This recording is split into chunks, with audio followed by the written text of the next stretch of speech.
Ya pemirsa, sebelum kami lanjutkan diskusinya, ini kami ingin tampilkan terlebih dahulu di layar kaca untuk Anda bagaimana profil dari ketiga hakim yang menangani kasus perkara ekspor minyak sawit mentah atau CPO di PN Jakarta Pusat. Ini kalau kita lihat pemirsa, ini bahwa ketiganya ditunjuk oleh Wakil Ketua PN Jakarta Pusat kala itu, yaitu adalah Muhammad Arif Nuryanto yang kemudian telah ditetapkan sebagai tersangka terlebih dahulu.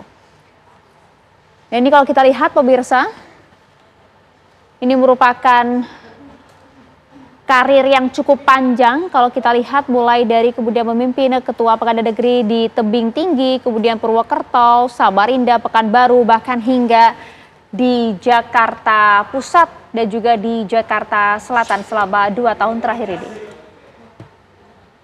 Dan kalau kita lihat harta kekayaannya ini yang dilaporkan ya. Kenapa Mas Kurnia tertawa? Ini harta kekayaan yang tercatat mencapai 3,17 miliar rupiah. Selanjutnya pemirsa kami hadirkan ini adalah Hakim Juyamto yang kita kenal juga namanya cukup santer beberapa waktu terakhir. Beliau merupakan hakim tingkat pertama di Pengadilan Negeri Jakarta Selatan. Pernah pula menangani kasus penyiraman air keras ke Novel Baswedan yang cukup ramai pada waktu itu. Dan juga hakim tunggal dalam kasus pra-peradilan Hasto Kristianto. Selain dua hakim tersebut pemirsa, ini kita juga tampilkan profil hakim ketiga yaitu adalah Hakim tingkat pertama PN Jakarta Timur, Agam Syarif Baharudin, yang juga pernah menangani kasus Habib Rizik tentang kerumunan di wilayah Megamendung. Ini merupakan ketiga hakim yang kita tahu betul bukan hakim yang biasa, begitu ya, hakim yang namanya juga cukup santer, cukup dianggap berwibawa dalam menegakkan keadilan. Dan kalau kita lihat pula di pemirsa nama hakim lain yaitu Hakim Adehok di Tipikor PN Jakarta Pusat Ali Muhtarom yang juga sempat menangani kasus Top Lembong namun sudah dicopot saat ini, di mana pernah juga menangani kasus Asabri. Lagi-lagi ini bukan hakim kaleng-kaleng pemirsa, ini adalah para hakim yang luar biasa dianggap dalam menegakkan keadilan dan barang buktinya pula seperti Anda lihat di layar kaca pemirsa. Wow, ini ya, ini juga ramai di media sosial. 40 lembar mata uang dolar Singapura pecahan 100 SGD dan juga 125. Di mana kalau kita lihat ini juga ada lembaran uang dolar Amerika hingga kemudian pecahannya 100 US dollar yang disita di rumah tersangka Muhammad Arif Nuryanto. Kendaraannya pemirsa, waduh, bukan main lagi. Ini baru jumlah uang yang cukup fantastis. Ini kemudian disita di salah satu rumah Hakim Arif Nuryanto di wilayah Tegal, Jawa Tengah. Kemudian juga kita tampilkan juga ada sejumlah uang juga yang kemudian disita di rumahnya di wilayah Jakarta, yaitu tepatnya di Kayu Putih, Pulau Gadung, Jakarta Timur.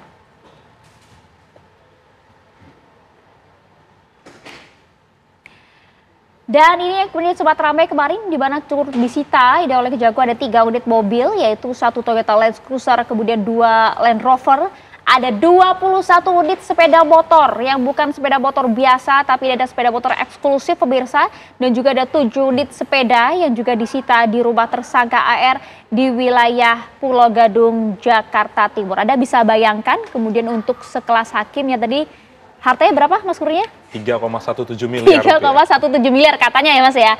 Tapi kalau dilihat tadi uang tunai dan juga kemudian kendaraan disita luar biasa pemirsa. Ini juga kemudian sempat disita ada 1 unit mobil Fortuner yang disita di rumah tersangka AM di wilayah Jepara dengan uang tunai senilai 36.000 US dollar yang juga disita di rumah di Jepara. Sementara itu dari kantor tersangka Barcela Santoso ini ditemukan ada uang senilai 4.700 dolar Singapura, kemudian juga ada uang tunai senilai 616 juta lebih disita dari rumah tersangka Agam Syarif Baharudin. Ini adalah barang bukti yang kemudian cukup disita yang juga mencengangkan kita semua bagaimana kemudian sejumlah hakim tersebut yang dilihat hartanya tercatat sekitar jumlahnya miliaran, tapi nampak ya barang yang disita saja sudah melebihi harta kekayaan yang tercatat. Kronologi kita tahu betul bermula dari pihak pengacara Arianto, dan juga Wahyu Gunawan, panitera muda yang membicarakan soal gratifikasi ke hakim terkait.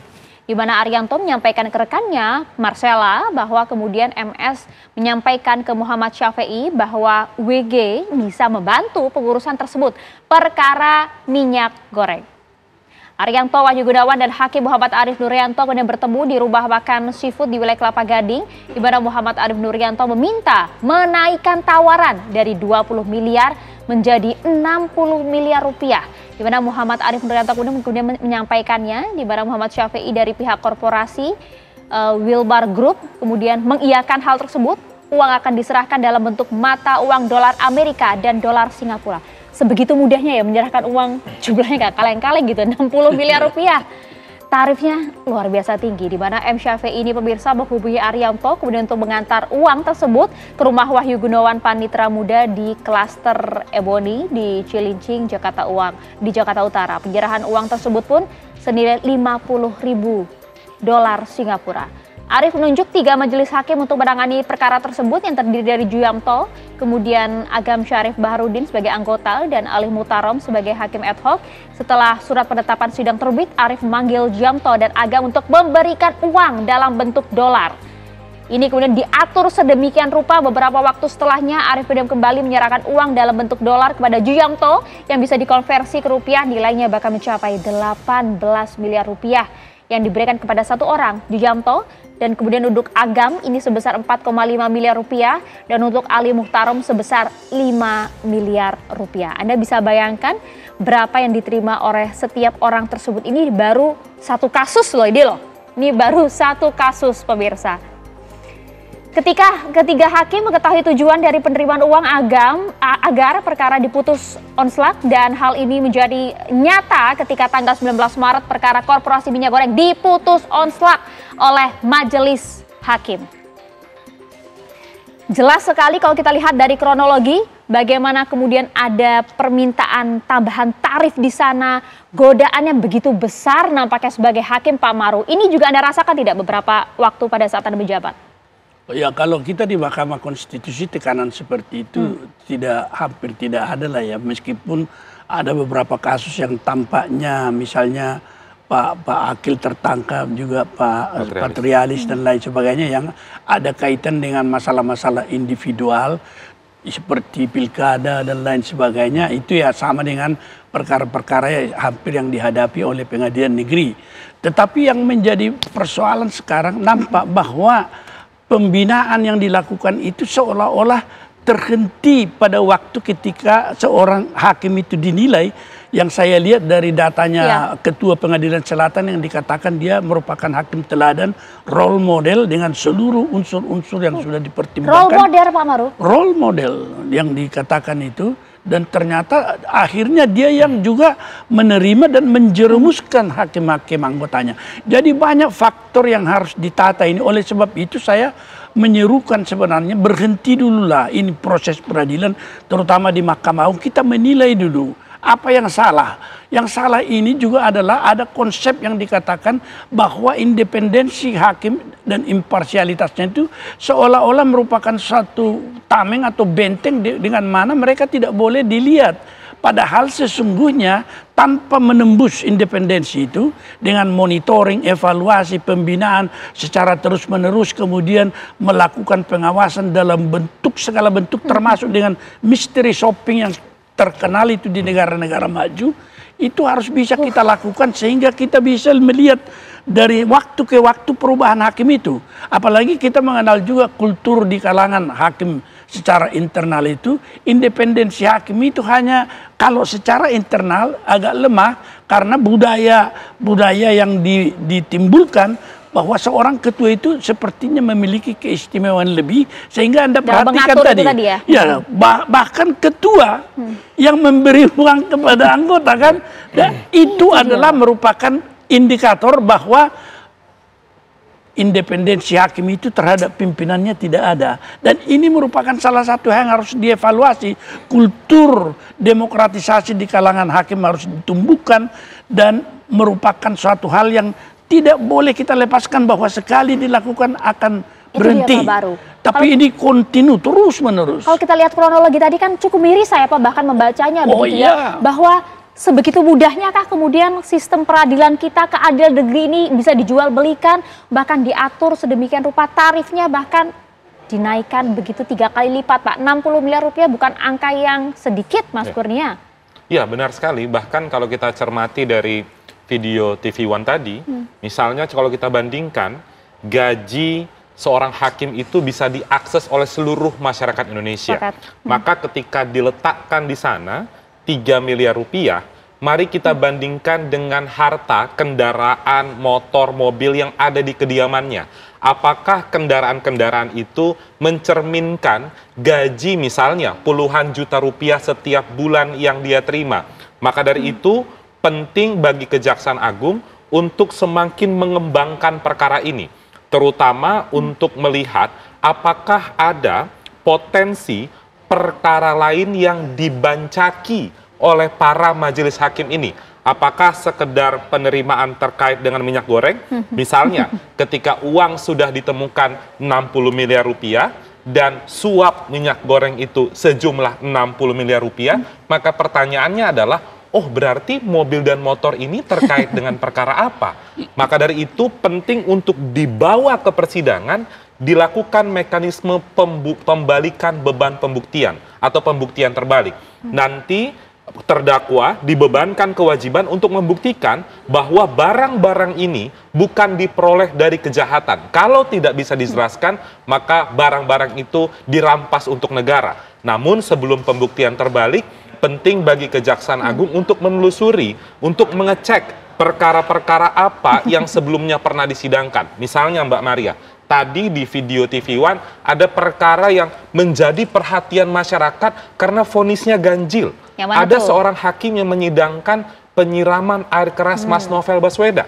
Bukankah persidangan itu menimbulkan tanda tanya besar? Apakah persidangan itu dilakukan dengan seperti Pak Maru bilang tadi, ada independensi, ada imparsialitas, atau justru berbelok, atau justru berat sebelah? Itu yang harus dipotret oleh Kejaksaan Agung dan dibenahi oleh institusi lembaga kekuasaan kehakiman seperti Mahkamah Agung. Mbak Maria, tidak kurang-kurang putusan janggal dibahas mungkin di TV One ini. Pertimbangan-pertimbangan misalnya dasar meringankannya itu aneh. Padahal Mbak Maria, Komisi Yudisial itu bisa melakukan eksaminasi putusan. Sehingga hasil eksaminasi itu, penilaian terhadap putusan itu dijadikan pembelajaran bagi Mahkamah Agung. Sayangnya, rasa-rasanya itu belum atau jarang dilakukan kerjasama, koordinasi, sinkronisasi antara KY dan Mahkamah Agung. Tapi ini penting kan Pak Maru kan? Oh, sangat penting. Jadi misalnya seperti ini, kalau kita menilai satu putusan tanpa menyentuh independensi mereka, kita bisa melakukan apa yang dikatakan legal audit, apa yang dikatakan monitoring evaluasi. Jadi kalau hakim itu sudah ditentukan sebagai orang yang role model, tidak dilepas demikian saja, tetapi ada monitoring evaluasi dan mereka tidak mengetahui itu. Teknik-teknik inilah yang kita pelajari dari negara-negara maju yang seharusnya dibawa ke Indonesia ini. Tetapi apa yang saya katakan tadi bahwa 3 cabang kekuasaan di kehakiman itu, MA, MK, dan Komisi Yudisial harus melakukan konsolidasi. Kenapa betul. Sulit sih Pak selama ini? Ya masing-masing egonya kan. Ego sektor. Misalnya Mahkamah Agung ini siapa sih ini?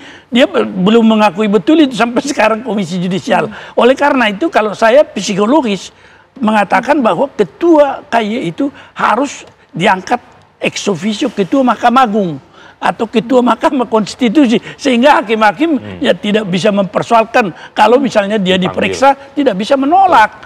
Oleh karena itu kita belajarlah dari banyak apa yang terjadi. Itu yang mungkin kita harapkan semua, sinergitas antar lembaga untuk kemudian hal ini semoga tidak terjadi lagi, sistem pengawasan yang juga betul-betul dijalankan Pak Maru dan juga Mas Kurnia. Saat lagi kita akan lanjutkan usai jeda untuk Anda.